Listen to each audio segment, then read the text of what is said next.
Thank you. Thank you. Yeah.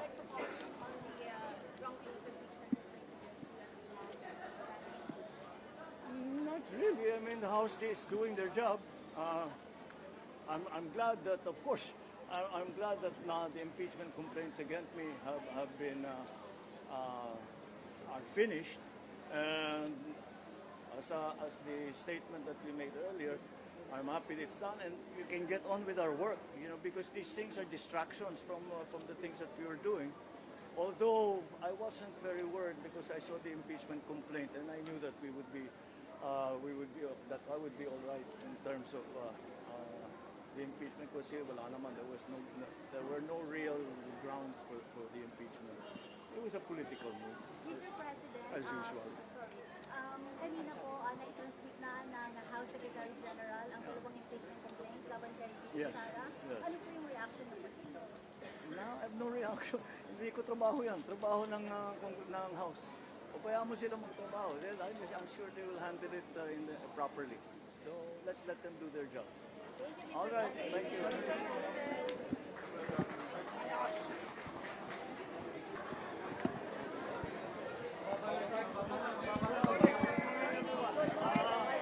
Ito na, nakikita na natin ang naging na lumalabas na yung ating mga linagay para sa healthcare sector ng para sa ating mga kababayan. At we have begun already to feel the effects of the appropriations that are coming out of the 2026 GAA.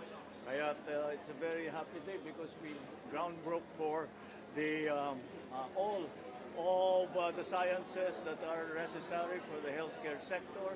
At dadami ang mga estudyante. Alam naman natin na ang Pilipinas kulang ang ating mga doktor, ating mga nurse, ating mga medtech, lahat ng mga healthcare workers, at padadagdagan sila at para magiging mas maganda ang ating pagbigay ng serbisyo sa kalusugan para sa ating mga mamamayan. So I'm very happy that we are starting to feel the effects of the budget that we work very hard on, and when we put healthcare as one of the priority appropriations na ginawa natin.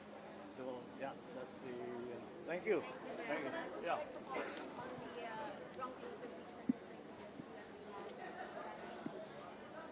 Not really. I mean, the House is doing their job.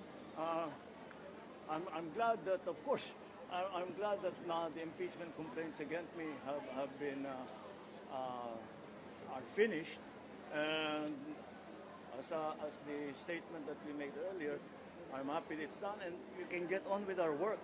Because these things are distractions from the things that we were doing.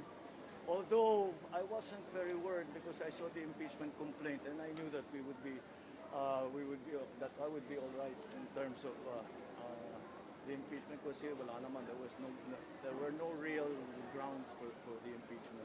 It was a political move, Mr. President, as usual. sorry. Kanina po, na-transmit na House Secretary General ang dalawang impeachment complaint laban kay Yes, Sara. yes. Ano po yung reaction ng partido? No, I have no reaction. Hindi ko trabaho yan. Trabaho ng House. O kaya mo sila magtrabaho. I'm sure they will handle it properly. So let's let them do their jobs. Thank you, Mr. All right, President. thank you.